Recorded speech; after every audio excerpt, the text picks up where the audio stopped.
Sometimes the smallest habits create the biggest surprises when you move from one country to another. Many believe day-to-day life in the US and England is largely the same, but that expectation doesn't always hold up. Did you know that some basic routines Americans follow without a second thought simply don't apply in England, and vice versa? Imagine watching people cross a busy street in London at dusk, or seeing eggs on a supermarket shelf without any refrigeration. The familiar rules can feel turned upside down. This video will break down 6 everyday things you cannot do in the US, but are normal or even expected in England. You'll see scenes that anyone could watch unfold, from a crowded Manchester crosswalk to an ordinary pub in York. Every difference is backed by research, direct testimonials, public forums, and first-hand observation. No scripts designed to gloss over the truth. These are clear, everyday realities as people actually experience them. But before we continue, make sure to subscribe. Number 6. Jaywalking rules. In the United States, crossing the road anywhere other than a marked crosswalk is often illegal. Most Americans know the familiar pattern. When reaching a corner, they wait for the walk signal and double-check before stepping out, even if the street is empty. In many cities like New York and Los Angeles, police issue thousands of citations each year for crossing outside the lines. Fines typically start at $50 but can be considerably higher. Past decades saw the introduction of strict laws and insurance requirements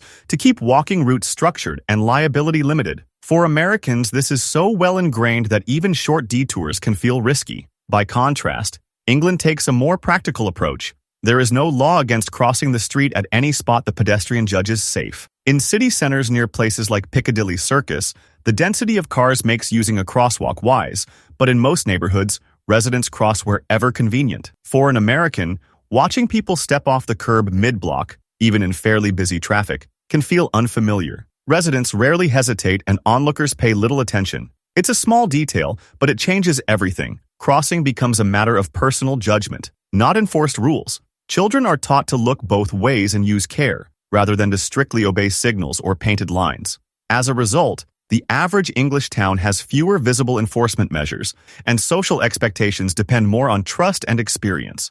In the UK, only extremely reckless road crossings attract police attention. Most routine crossings do not. For Americans used to firm systems with visible order, this difference can be immediately noticeable. Number 5. Vacation time. The average American full-time employee receives just 10 paid vacation days per year, and it's unusual to take more than one consecutive week off. The unwritten rule is that work should always be first priority. Many companies expect employees to stay available during paid leave, sometimes requiring staff to check email or answer calls from abroad. The pressure for constant visibility is clear, and leaving work for even 2 weeks straight can spark frustration or suspicion. Before smartphones, Americans could more easily disconnect, but today, time off is increasingly interrupted. In England, paid time off is far more generous by law. Most workers get at least 28 paid days each year, regardless of rank or seniority. Taking 2 weeks at once is unremarkable, particularly if visiting family or traveling abroad.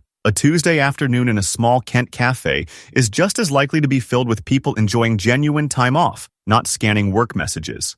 Employers in England often encourage longer breaks for well-being and productivity, and colleagues expect out-of-office messages that mean the person is truly unavailable. After decades of rising work intensity in the US, many Americans are surprised by how normal extended holidays remain in England. For older viewers, it may recall summer vacations or family trips of earlier decades before technology shortened boundaries between office and home.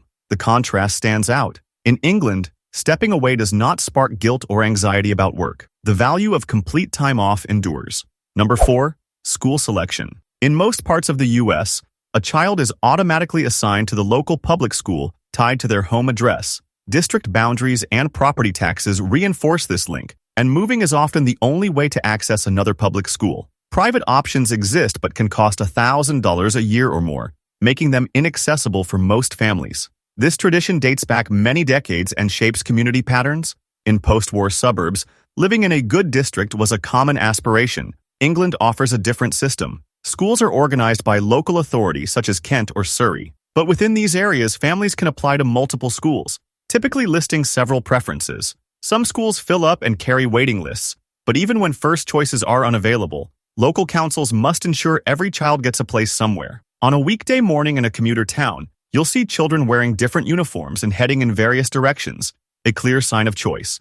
Men and women may drive or walk their children to a selected school rather than relying solely on fixed bus routes. For Americans, where bright yellow buses collect children according to predetermined maps, this level of flexibility can seem surprising. The result is a system where options exist for most families, not just those who can afford to move or pay tuition. Housing decisions are less likely to be dominated by school quality alone. Number 3.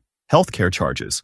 In the U.S., accessing medical care nearly always requires payment at the point of service, even when insured. Typical doctor visits involve presenting a credit card and sometimes facing co-pays, deductibles, and unpredictable bills weeks or months later. An urgent care appointment often costs $100 or more upfront, not including labs or follow-ups.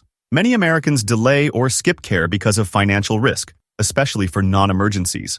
Meanwhile, England's National Health Service, NHS, provides GP appointments, hospital treatment, and most prescriptions with no direct charge to the patient. Upon arrival at a clinic near Birmingham or Manchester, you check in without showing proof of insurance or paying before being seen. The true cost is covered by taxes, with average per capita spending at about $3,000, $3,600 per year. Some people use private insurance for quicker access or specialized services, but the majority rely on the publicly funded system. There are known drawbacks, including longer waits for non-urgent care, and certain experimental treatments may be unavailable. Still, the key impact is on daily decision-making. Families rarely hesitate to seek care for straightforward problems like the flu or earaches, since cost is not a barrier. Compared to the U.S., the experience feels less stressful, with people visiting clinics for ordinary issues without fear of bills or collections. For Americans, the lack of administrative hurdles and upfront payments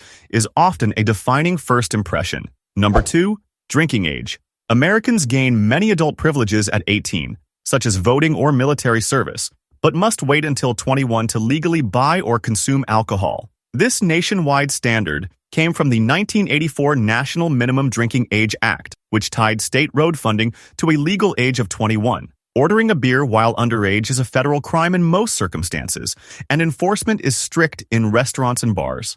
The policy is justified by concerns for safety, but runs counter to other coming-of-age milestones.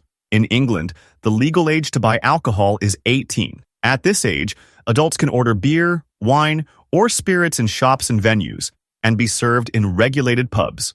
In many family-friendly pubs, even younger teens may have a small serving with a meal, provided a parent is present. The expectation is that legal adulthood includes trust in making responsible choices around alcohol. In a York pub on a Friday evening, it's common to see young adults and older patrons in the same room, with drinking generally treated as a social, not sensational, activity. American visitors frequently notice the contradiction. An 18-year-old can legally join the military or buy a firearm, but not a glass of wine, while the opposite is true in England. This double standard forces a shift in how adulthood and responsibility are recognized. Number 1.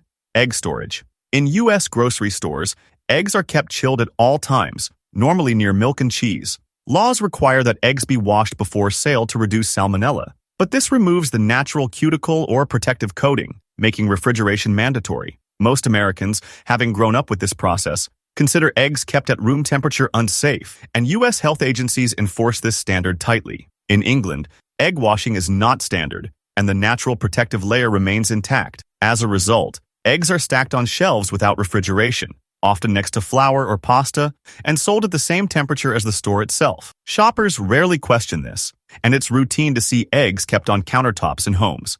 The scientific basis is simple. An unwashed egg is less prone to bacteria and stays fresh for weeks outside of the fridge. For Americans, the image of unrefrigerated eggs, in shops or kitchens, can be almost unsettling, as long-held food safety rules are challenged by another country's everyday practice. Food regulations do not always align, and the habits Americans trust for health and safety are not universal around the world. This realization often comes as a surprise and can linger long after the first visit. These differences are not always obvious. Some show up right away, while others reshape daily life over time. The question is not just what the rules are, but why each system developed the way it did, and how those old decisions still shape what people do. Sometimes, structures designed to bring comfort in one country create confusion in another. Americans expect firm systems and uniform order, while England tends to leave more room for local judgment and common sense. Drop your thoughts in the comments, and don't forget to like and subscribe for more content like this.